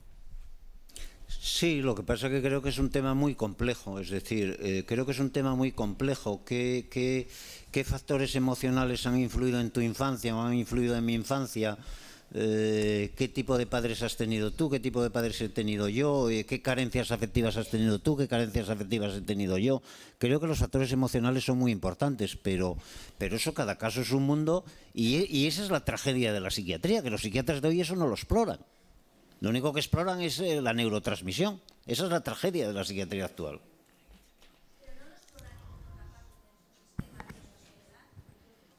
¿Cómo? No te he oído. Es que hay más preguntas por ahí. Sí, yo también quiero hacerte quiero colaborar. Quiero hablar. Vale. Ahora, yo quería preguntarle si en este intento que has comentado antes de bajar la medicación para ver un poco la situación real del enfermo, hay unos síntomas de abstinencia, y si eso se puede confundir con lo que es la enfermedad, ¿no? Sí. Eso, es que a mí en nuestro caso nos parece que, o sea, que cuando una persona, estamos hablando de una persona que pueda tener unos síntomas concretos, pero ya en el momento que has empezado a tomar una medicación es como si todo cambiase, ¿no? Para mí, yo por lo menos mi experiencia, nuestro hijo reúne muchas condiciones de las que decís, ¿no? Que es muy ingenioso, es genial, ha tenido problemas, pero en cuanto ha empezado con la medicación, en el momento en el que él dice, bueno, pues vamos a bajar la medicación. Ay, es que otra vez se me va. Se oye. Entonces, esos síntomas de abstinencia se conocen. Pues, por ejemplo, cuando tú dejas el alcohol de forma brusca, hay unos síntomas. Sí. Y cualquier droga. Sí. Con los medicamentos sucede lo mismo, y eso o sea, a nivel médico eso se tiene en cuenta. Se conoce poco. Se sabe que hay fármacos que sí que producen una gran dependencia y tolerancia. Por ejemplo, el alcohol. Hay sustancias que producen una gran dependencia y tolerancia. Dependencia quiere decir que tienes la sensación de que lo necesitas, tienes un craving, una necesidad de que si no tienes el alcohol estás mal. Y tolerancia quiere decir que cada vez necesitas aumentar más la dosis para que te haga el mismo efecto. Eso es la tolerancia, que necesitas cada vez más dosis. Por ejemplo, los psicofármacos no tienen tolerancia. Los antipsicóticos no tienen tolerancia. Ningún paciente que tome antipsicóticos dice, yo necesito tomar más antipsicóticos porque con los que tomo ya no me hace efecto. Normalmente todos los pacientes que toman antipsicóticos dicen, yo esto no quiero tomarlo porque me deja tontao. Es decir, los antipsicóticos no tienen tolerancia, tampoco tienen dependencia, en el sentido de que el paciente diga necesito eso, echo de menos eso. Lo que sí pueden tener es que al producir algunos cambios en la neurotransmisión cerebral y al quitarlos, esa neurotransmisión cerebral tiene que volver a como era antes, y ahí hay un periodo de adaptación. Y puede haber un cierto... pero esto es una hipótesis, no está estudiado. Y ahí puede haber un cierto malestar. Lo que decimos siempre en Nueva Psiquiatría con respecto a la medicación es que cuando un paciente llega a la conclusión de que quiere empezar a disminuir la medicación o incluso está pensando en quitarla, ha de hacer todo lo posible... y es otra forma de empoderarse para llevar a cabo esa medida de la manera más efectiva posible. Es decir, si yo me quiero quitar la medicación, convendría que no lo hiciese en contra de toda mi familia y en contra de la opinión del psiquiatra y en contra de todo el mundo. Porque en cuanto surja la más mínima discusión en casa, me van a decir, ¿ves? Ya estás otra vez mal. Ya estás otra vez mal. Ya estás recayendo. Ya patatín, ya patatán, vamos al psiquiatra. Y todo eso me está generando un malestar que llega un momento en que me siento mal. Y no sé muy bien ya, y no sé muy bien si me siento mal porque me están haciendo sentirme mal o porque he dejado la medicación. Entonces, el empoderamiento consiste en que yo tengo que ayudar a mi familia y a todo mi entorno a que me apoyen. Es decir, yo tengo que apañármelas para decirles, mirad, yo ahora estoy lo suficientemente bien, yo ahora no tengo síntomas psicóticos, yo ahora no estoy alucinando, yo no estoy delirando, yo no tengo ningún trastorno evidente del pensamiento, yo no tengo ahora ningún síntoma de enajenación. O sea que tenéis que apoyarme y ayudarme para ir bajando la medicación. Esto no se consigue... Esto, claro, unos padres a los que les han metido por activa y por pasiva que esa medicación es para toda la vida y que si la deja es peligrosísimo, el chaval no los va a convencer en 2 días. Por eso el trabajo del GAT es picar piedra. Pero yo creo que es muy importante que si yo dejo la medicación tenga el apoyo de mi entorno, de mi familia. El GAT es un apoyo. Hay pacientes que han dejado la medicación gracias al apoyo del GAT.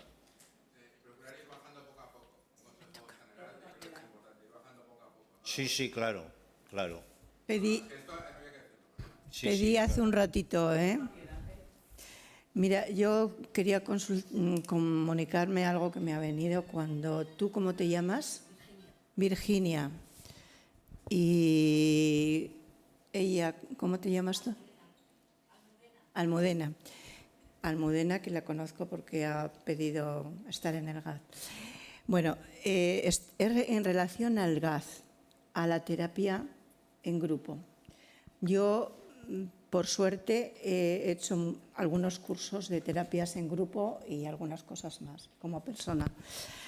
Pero lo que es el GAT es verdaderamente bueno en el sentido de que si en él tenemos la suerte de que haya una persona que su profesión sea psicólogo, su profesión sea psiquiatra, su profesión sea profesor de enseñanza, su profesión sea de político, su profesión sea de místico, de religioso, es importante porque yo veo que ahí, cuando se va hablando cada uno su tema, llega a, como cada uno respetamos al otro en su sabiduría y en su estar, en su nivel, eso es una cosa muy importante del GAT, y el escuchar. Entonces, de ahí cada uno lo lleva a su hacer y a su aumentar su posibilidad de ser más persona equilibrada. Entonces va cambiando, porque no damos lecciones, es una cosa en los GAS que no se debe hacer. Es solo escuchar y hablar lo que tú necesitas. Entonces, sí se hace eso. Es bueno que vaya todo variedad. Por eso dice grupo abierto terapéutico, porque cabemos todos, todos tenemos algo que hacer para todo esto que estamos hablando aquí se pueda trabajar. Y entonces, desde ahí, la persona cambia. Si cambia la persona que va al GAT, cambia lo que está a su lado, y el que está a su lado cambia el que está a su lado, que yo no lo conozco. Y es un sistema muy equitativo para que todos estemos tranquilos y aprendamos. Es decir, si yo soy psiquiatra y estoy en un GAT, podrá dar su opinión, por ejemplo, en la pregunta que ha hecho ella, que es muy importante para mí y que yo tengo muchas dudas y no sé cómo hacer en la bajada de medicación. Por cierto, mi hijo tenía 750 miligramos de una medicación, más otras más, y ahora está en 100. Es un cambio muy importante para él, para mí y para todo el entorno que le conoce. Es una historia que si nos entendieran, por ejemplo, el psiquiatra de cabecera, no he tenido la suerte de poderme entender, quizá porque yo soy muy peleona y no voy a veces en son de paz. Pero quiero decir, si en el GAT hubiera toda esta variedad de personas, el sistema cambia. Si cambiamos nosotros, cambia todo. Bueno, no me voy a alargar porque esto ya lo sabemos, pero eso, que estamos aquí para el que quiera añadirse al gas, ¿eh? También.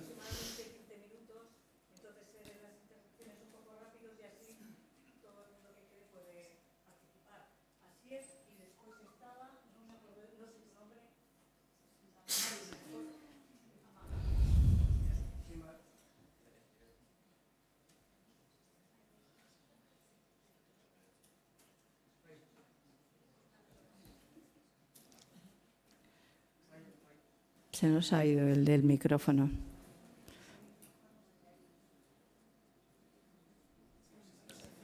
No funciona. Sin él, levántate y dínoslo desde ahí. Se te oye, Asier, se te oye. ¿Puedo hablar bajito? Ahora voy a intentar hablar un poco más alto. ¿Se me oye? Sí.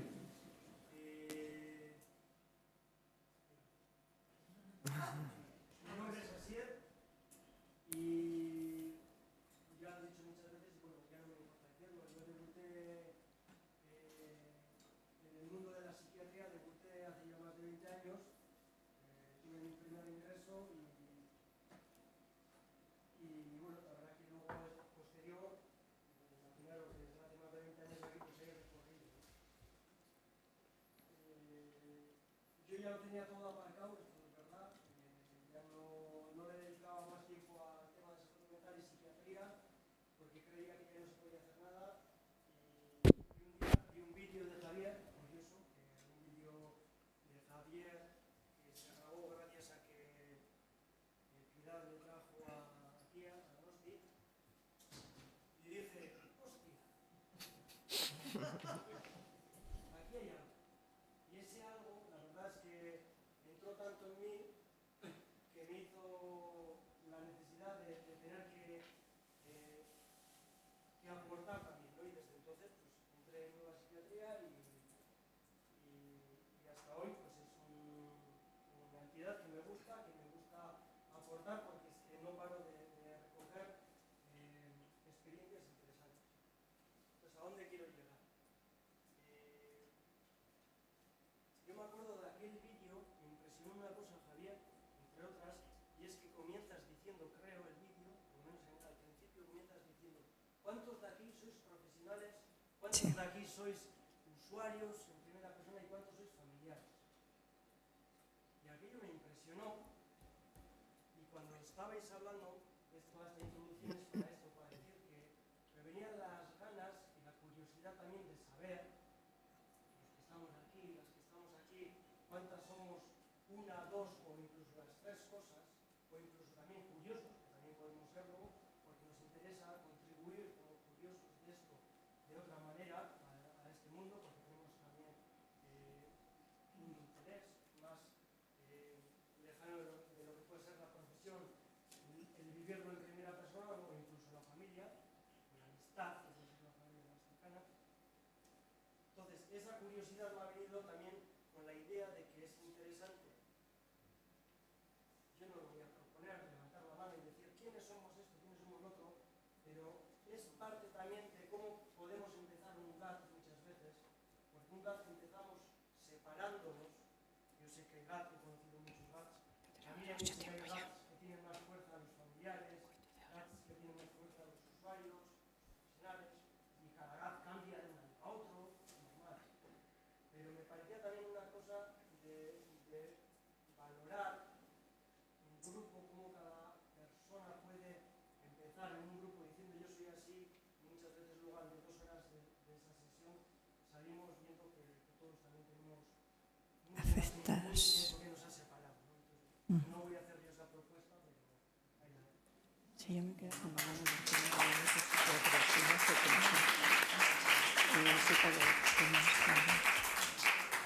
Javier. Queda poco tiempo, pero bueno, está bien. Yo he venido tarde por circunstancias ajenas a esto. Naturalmente me interesa la situación del hijo, pero también me interesa la situación de los padres y los hermanos. Por esto quiero decir que estamos metidos en una sociedad en la que por una parte tenemos la medicina institucionalizada, que es la que nos protege, por lo menos económicamente, no nos saca mucho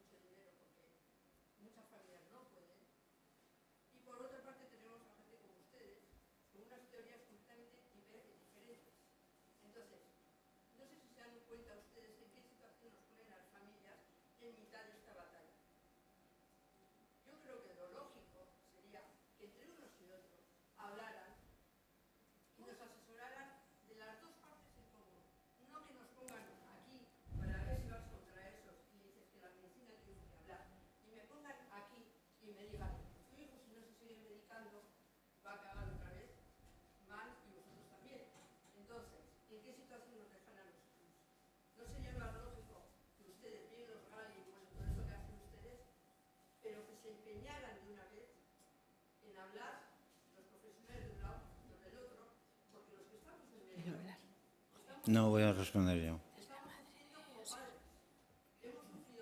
Y están en contra de todo lo que hacen.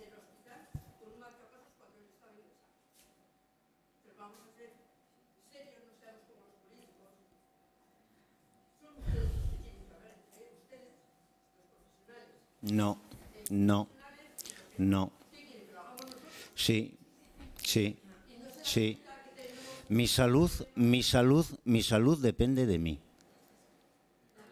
Mi salud, no entréis en una discusión, entre los dos. No entréis, mi salud depende de mí. El tomar un tratamiento depende de mí. El aceptar lo que me dice un médico depende de mí.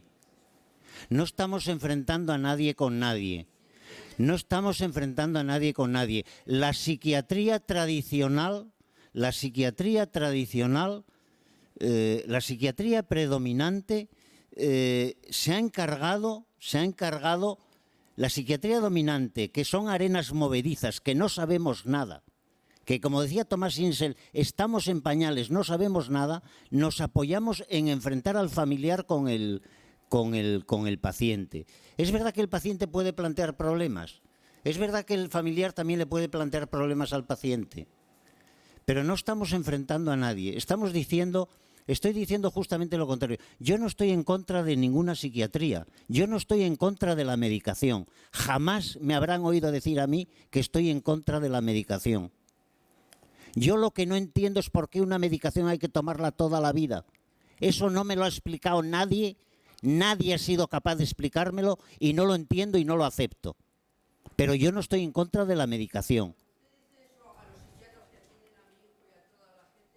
No lo digo yo, lo dicen la mitad de los psiquiatras de España. Todos los psiquiatras de la Asociación Española de Neuropsiquiatría, que es la que es menos farmacologicista, dicen que lo que estamos haciendo con la medicación es una barbaridad. Lo dicen la mitad de los psiquiatras de España, no lo digo yo. Lo que pasa es que la mitad de esos psiquiatras de España que dicen eso no vienen aquí. Tenían que venir aquí a decir, vamos a ver si entre todos somos capaces de hacer algo.